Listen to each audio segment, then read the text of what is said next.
A group of Soviet scientists enter the Guri Amir. Their footsteps echo in the cavernous interior as they make their way to the tombs.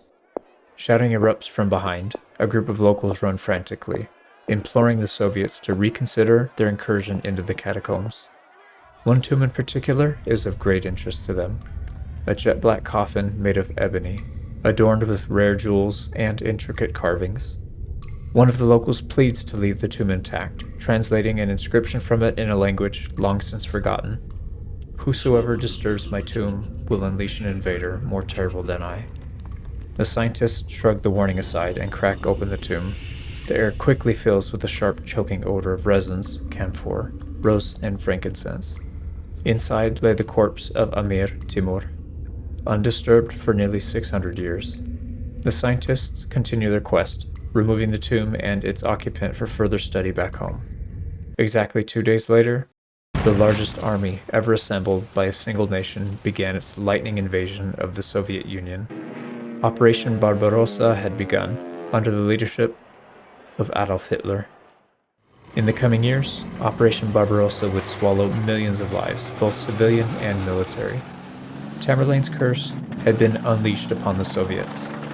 Not long after, Joseph Stalin orders the body to be repatriated back to Samarkand, and with full military honors. Within a month, the Germans would surrender at the Battle of Stalingrad, marking the beginning of the end of the Nazis' war machine.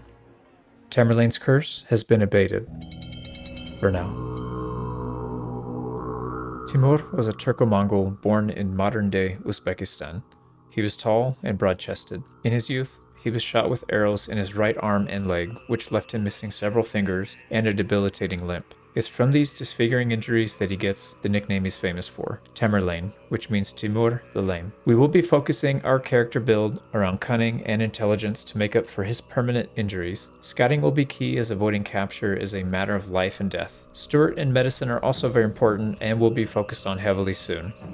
It's here that we pick up the story. Timur had recently been thrown in jail on account of his recent treachery. He backstabbed his own family in order to gain favor with the new powers in the area, only to plot a coup against them as well. When his plot was uncovered, he fled, but was captured and thrown in jail. He eventually escaped captivity, but due to his reputation, he was considered an outlaw and hostile to everyone around him. As an outlaw, it was forbidden for locals to trade with him, or they would face execution. None dare sell goods to him, but most gladly paid him pennies on the dollar to fence his wares. This may have been the lowest of lows for Timur, but he had ambitions to claw his way back to power. However, the only retinue he could attract were others of similar reputation, or those poor souls unfortunate enough to cross his path and survive, becoming slaves or a frontline meat shield.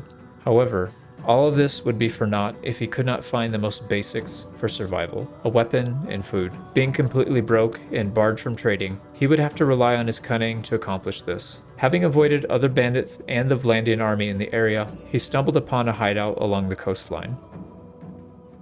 The local fauna spotted him and approached, greeting him with a hail of spears. Fortunately for Timur, these spears missed their mark and survived the impact with the ground, allowing him to take them in hand and return the courtesy. Attacks were exchanged, both skillfully blocked, but Timur was relentless and plunged the spear into the man's face thrice, ending his time on Earth forever. Quickly retrieving the dead man's axe, he rushed forward to engage the second man, who could not stop his power, receiving 3 slashes in rapid succession. With shield in hand now, Timur pressed forward as cold steel and hardened wood do not satiate an empty stomach. He battled his way through man after man, using cover and serpentine patterns to great effect. Further along the shore, there was an opening into what appeared to be a great bandit hideout, adorned with burning torches and secured by wooden fortifications. The guards proved to be no challenge for Timur, who cleaved through them as a scythe would to wheat. Showing no mercy, he snuck up behind a man and struck him on the head with his axe, offering him no opportunity for a fair duel. Such is the life of an outlaw. One must kill to eat, or be killed and eaten. Off in the distance, a great feasting hall could be seen through the glint of the flames. 3 sea raiders were enjoying a meal of fish and grain, sat securely at the end of the long oak table. Surely Timur could not overcome 3 men at once. With no shoes on his feet, he crept silently along on the right of the wall of the cave, and took aim. The javelin threw through the dark, but missed its mark and pierced the man's arm. A second javelin was loosed, but was intercepted by his shield. Having exhausted his ammunition, Timur drew his axe and plunged headlong into the fray. Attacks were frantically exchanged, but the raider was slain. Not one to take a fair fight, Timur used the front assailant to block the path of his accomplice. This only lasted so long, and they both struck out viciously at him, only surviving because of his shield. Timur retreated, looking for a more advantageous position to attack from. Eventually, one of the bandits committed a grievous mistake, which Timur expertly exploited by slicing his chest wide open, and then finishing off the other. The base was now empty. Timur collected a few items and quickly made his way down to the beach, but was accosted by Gorm, the leader of these outlaws. Gorm was accompanied by 5 highly decorated and well-equipped bodyguards, something Timur surely could not have overcome. But Gorm was no match for Timur's cunning, who made a comment about how small his feet were, insinuating other appendages were likewise small in size, and that his tribe should be led by a real man. This enraged Gorm, who rushed forward and struck the shield of Timur. His defense was too strong, forcing Gorm to unsheath his massive Dane axe. He tired quickly from the massive swings, allowing Timur to execute a series of quick strikes and slashes to his body and head. Gorm slumped to the floor and ceased to exist. To those who witnessed the duel, there was no question who was now in charge. Welcome to the Amir Timur campaign. I hope you enjoyed the intro, and now let's get into some Bannerlord. In the early game, we want to stay as quick as possible, so we only take a few low-tier prisoners. They will recruit much faster than higher tier, which will free up our movement speed. The bandit base provides an excellent start to any rock-bottom start, as you're guaranteed to get weapons, shields, and some food. 2 stacks of javelins, an axe, and a shield will do just fine. We're also no longer naked, which is cool. Our movement speed is suffering, so we let go of some of our loot. We get sandwiched here between some forced bandits and a huge Valandian party. The plan now is to recruit the prisoners, fight the lesser of the 2 evils, and pray that we have enough movement speed to escape afterwards. It is often prudent to distract ranged enemies with our main character, allowing our troops to close the distance. Forced bandits are no joke and wipe our 3 sea raiders out. Javelins are very effective against non-shielded troops.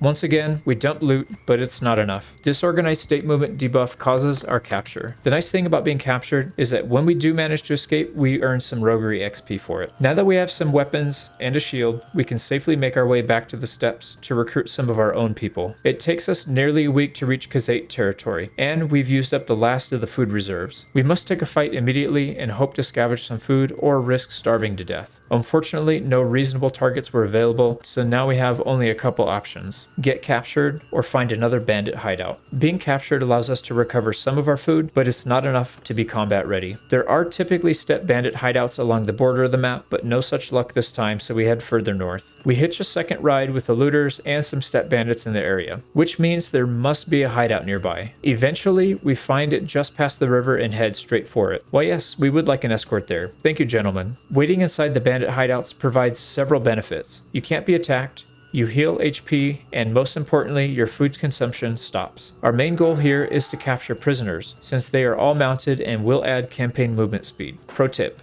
don't use your face to block attacks. Don't bother paying for release. We'll wiggle our way free soon enough. The best part about attacking hideouts is even when we fail, our HP boosts back up to 20%, allowing for another go right away. The hardest part of soloing bandit hideouts is being ganged up on, so we try our best to get some space, use those javelins to great effect to thin the herd, and keep on trying. Don't be surprised if it takes 10, 20, or even more attempts before figuring it out. Here is a fun montage of me getting wrecked by steppe bandits.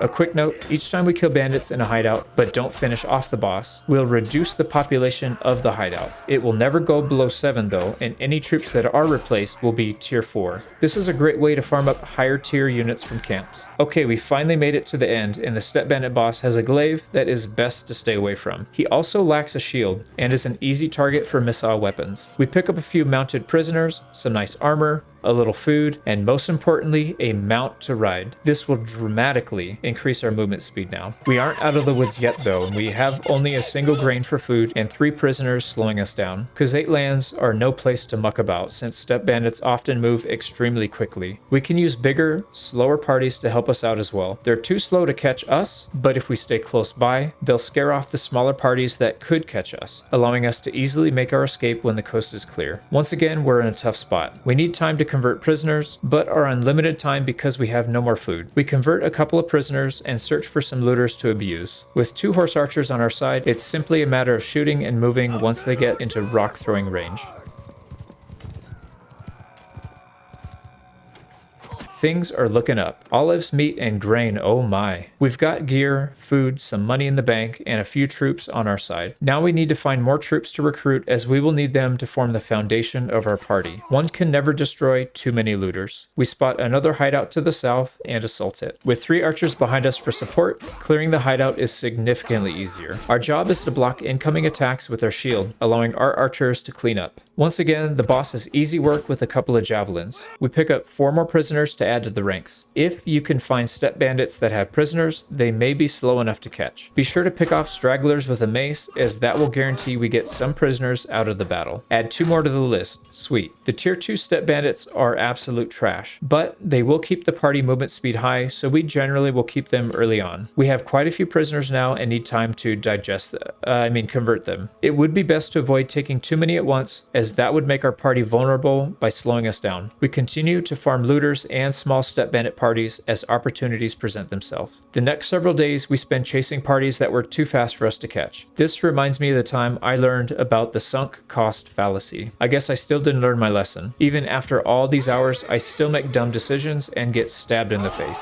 Fortunately, our employees are able to clean up the rest. We've recruited most of our prisoners and it's time to hit the hideout again to stock up. This is what an easy mode hideout clearing looks like. Once in the caves, it's much less likely to fight outnumbered and is a good spot to whip out the mace. Don't hesitate to use your own troops to block the bandit boss's wide-swinging polearm. We hit the jackpot this time. 14 prisoners. We won't take any peasants now as we don't want our party to slow down, but at some point we can use them to level our medicine. Once our prisoners convert, we will have over 20 cavalry troops. We have plenty of food saved up and nearly 2,000 dinars in the bank. It's time we begin the next phase of our campaign, raiding. We will start small at first, raiding villager parties only. There are generally 3 reasons to attack villagers: capturing easily recruitable prisoners, looting trade goods, and looting dinars. In order to steal trade goods from villagers, we need to make sure we catch them after they leave the safety of their village, but before they reach the town to sell their goods. If we want to get dinars, then we catch them on the return trip from the town, after they sell their goods. These villagers were on their way back to the village, Akasar, so we stand to gain some extra dinars here. Fighting against villagers with horse archers is trivial. We sit outside their range and shoot until they flee. Oftentimes, they will sit on a hill and await their doom though, making for an even easier target. Even if the villager party has no trade goods, they will always have a couple sumpter horses or mules, so it's a great way to expand our inventory capacity. One thing to keep in mind, when you defeat an enemy, you get access to roughly half or less of their current inventory. We can extend this amount by letting some of them flee at the end of the battle and attacking them again immediately after. Oftentimes they will offer to surrender, which is the best case scenario. Look at all the loot this solo villager was carrying. As we start to defeat more and more villager parties, an excess of sumpter horses will begin to pile up, which causes a herding penalty. We can slaughter some for meat or sell off the extras. Horse burger anyone? While our party is small enough, we can sell our goods to a caravan since they won't flee. As we increase in size though, it'll be much harder to catch them without setting up a trap first. For level 25 Stewart, we took Frugal because in 1.7.2, the food reduction perk reduces Stewart gain XP. In 1.8, that was fixed, and for a bandit playthrough like this one, I recommend taking Spartan, because as you'll see soon enough, keeping enough of all food types is a real chore. So we spent a couple days trailing this Hidden Hands party. These guys are literally the worst troops in the game, with extremely short range and weak throwing daggers. No shield, no cavalry. They outnumber us 3-1, but I suspect we are heavily favored in this matchup. As their troops approach our line, we simply back up and repeat. A quick note while we we pick these awful troops apart. I find using horse archers as highly mobile but stationary shooting platforms to be the most effective. Sending them to charge and circle the enemy oftentimes leads to losses and can take 2 to 3 times longer to end the battle. They're much more accurate when they shoot from a standstill. As expected, they prove to be no challenge, and we take the flawless victory. You couldn't pay me enough money to take these troops into our party. No thanks. We will have quite a difficult time sneaking into most settlements to ransom nobles until we have higher roguery, but fortunately, clans will still send a messenger with cash. We net 822 dinars for this one. Not bad at all. We take out a few more looter parties and then dump everything to a passing caravan. It's officially the end of the first year, and already we've reached 6,000 dinars. The main reason I prefer to use bandit horse archers in the beginning is that we can farm all the food and dinars we need without the risk of losing a single troop and maintaining a fast movement speed. It's time for our first mountain bandit base. These can be a great source for early game skirmishers and shielded troops. We follow roughly the same game plan, taking the lead with our shield and providing a distraction for the archers behind us. The biggest challenge is fighting against shield troops who can easily one-shot our archers if they get a javelin off. The bandit boss provides a great opportunity to practice blocking. Against a competent opponent, I find that kicking is the most effective way to fight against a shield. However, kicking is scary because if you miss, it could mean certain death. I find that holding an attack for slightly longer will often catch the AI off guard, and our attacks will start to land. At this point, we are only interested in mounted troops as we need to maintain mobility both on the campaign map and in battle. Finally, a worthy upgrade for our dumpy javelins. These do 91 damage and have a stack size of 5. Nice. Ah yes, my favorite loot piñatas, the hidden hand. These guys are basically free money. We're almost done recruiting the rest of our prisoners, which means the real fun is about to start. Another ransom offer from the hidden hand, an easy 800 dinars. At some point, these caravans will start to run from us and we'll have to resort to selling our gear to the local villages only. The prices aren't great, but as you can see, we are overburdened and need to offload at least some of our loot. Wow, look at this juicy battle going on. If only we had a larger army and could swoop in afterwards to pick them clean. Someday, Gyarios. Someday. We stick around for a little longer after the battle, trying to pick up tracks. Oftentimes, large battles like this offer the best way to spot tracks and gain scouting XP in the early game. The larger the army, the easier the tracks are to spot. As we move into the late game though, it's best to spot several small party tracks rather than a single large one, since we will have the scouting levels to pick up the smaller tracks, and the overall XP will increase drastically. This could be a great opportunity to swoop in at the end, depending on who survives and how many troops are left. Playing as a bandit, we're at a huge disadvantage against all kingdoms and must seek out opportunities like these if we ever want to make a dent in Calradia. This villager party was laden with gold, only 71 gold for the first battle, but getting the last villager to surrender his goods yields 646 dinars. And to add insult to injury, we sell him back his dead friend's gear. Nice doing business with you, sir. We finally get chased away from the large army and decide to hunt in greener pastures. Well, well, well, if it isn't Sanyan again. It went as well for him as you might expect. Welcome to prison again.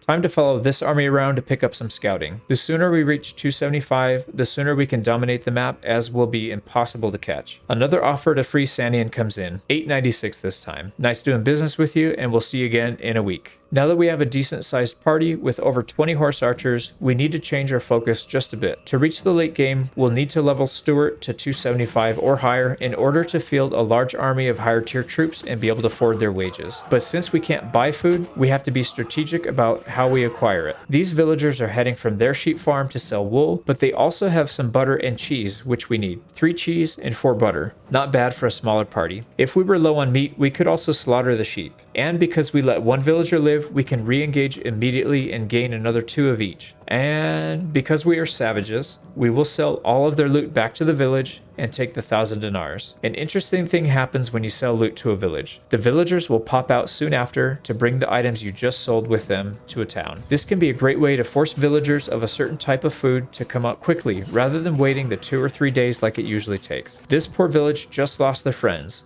bought their own stuff back, and are getting stomped again. In this case, we already stole all the food they had, so we're just getting equipment and loot back. Did I mention that each villager you kill reduces the villagers' hearths when they respawn? It's a great way to raid without becoming a sitting duck doing an actual raid. Here we intercept some villagers from a grape farm, boosting our supply of yet another food source. 35 grapes, we hit the jackpot. We finish off the remaining 2 and snag another 18. Thractory village is the only dates producing village that is not in Aserai lands, so this is a key location to focus on for any aspiring bandits that don't want to get stuck in the desert. The only food we'll have trouble keeping in stock stock is beer, since they can only be produced in towns and are carried by caravans. We are fairly well stocked with grain, grapes, dates, and meat, but need to find more of the others. One of my favorite dubious activities is causing havoc without lifting a finger. These villagers are trying to escape the bandits chasing them, so we body block and force their capture. And as luck would have it, a mercenary group swoops in behind to gobble the bandits up too. This reminds me of that stupid online snake game that I totally have not wasted hours upon hours of my life playing. This tactic can be a great way to get free recruits, since anyone taken prisoner will offer to join your party once you free them. This will come in handy later when we want to employ a meat shield. We've got plenty of olives now. I find that cattle farms are the best at producing cheese and butter, but this area is a bit too risky to sit around and wait for villagers to pop out, so we employ the sales method again. Sell some junk, wait an hour, villagers pop out, and profit. I love it when the last villager gives up. You get so many more resources this way. Now all we need is some more fish, and we'll have all the main food sources covered. One overlooked aspect of having a high movement speed is that most noble parties won't even bother trying to catch you if your movement speed difference is so big. For example, this guy knows we're chasing his villagers, but also knows he can't catch us, and doesn't flinch as we blow right by him. And now we have plenty of fish. Well, it looks like our party is too imposing for caravans to ignore now, so we'll have to focus on selling loot to villages instead. Here's a perfect example of nobles giving up the chase quickly if you're too fast. It's so annoying being chased for days on end by an enemy noble, so we take great care to keep our movement speed maxed out. With our food stock secured, we can now move on to the next phase, slavery and fast leveling Steward. Steward XP is based on how many different food types you have and scales with the number of troops in your party. Luckily for us, all troops give the same Steward XP, so a level 0 peasant will award the same XP as a tier 6 Khan's Guard, but costs almost 20 times less in wages. And since we are on a strict budget thanks to our rule set, we need as many cheap units as we can muster. One of my favorite ways of finding peasants to enslave is looking for bandit parties who have prisoners. Oftentimes, bandits will intercept villager parties, which means we can recruit those peasants for free without a morale hit. The other way to recruit peasants is to fight them directly, but be sure to have a blunt damage weapon, as their death rate is nearly 100% otherwise, and capturing them as prisoners is a challenge. We could also auto-resolve the battle to increase prisoner capture rate, but losing some of our cavalry to peasants would be a huge setback, given how much time it takes to find, capture, and convert step bandits early on. The most reliable method is raiding villager parties, as you can easily get 10 or more per battle while cracking some skulls. As our ranks swell, we need to be sure to put points into Steward before we reach the soft cap. Once we reach 275, it's game on. One thing we have to be aware of, the more foot troops we take on, the slower our movement speed will be. It's especially bad since we have no mounts in our inventory for them to ride. The only real way to obtain mounts this early in the game is to take them from villages either by raiding or fighting villagers, but that will have to wait until the next episode. Let's take a look at where we stand so far. It's currently winter of 1085, which is 145 days into the campaign, or 4.5 hours of IRL game time. We've started with nothing and clawed our way up to 66 troops, many of which are step bandit horse archers that are untouchable for now. Our bank balance rose to over 20,000 dinars, and we have plenty of all food types except beer. I've also been tracking every kill in the game, as you can see here. Although we only looked at a handful of battles in this video, the actual tally was 103, with almost 1,600 kills. 850 of those were bandits, 79 from bullying the Hidden Hand minor clan, and the rest were villagers. In the next episode, we'll be stepping up our game and increasing these totals dramatically. Villages will burn, peasants will be sacrificed, and much, much more. Although nice doing business, we'll wiggle out.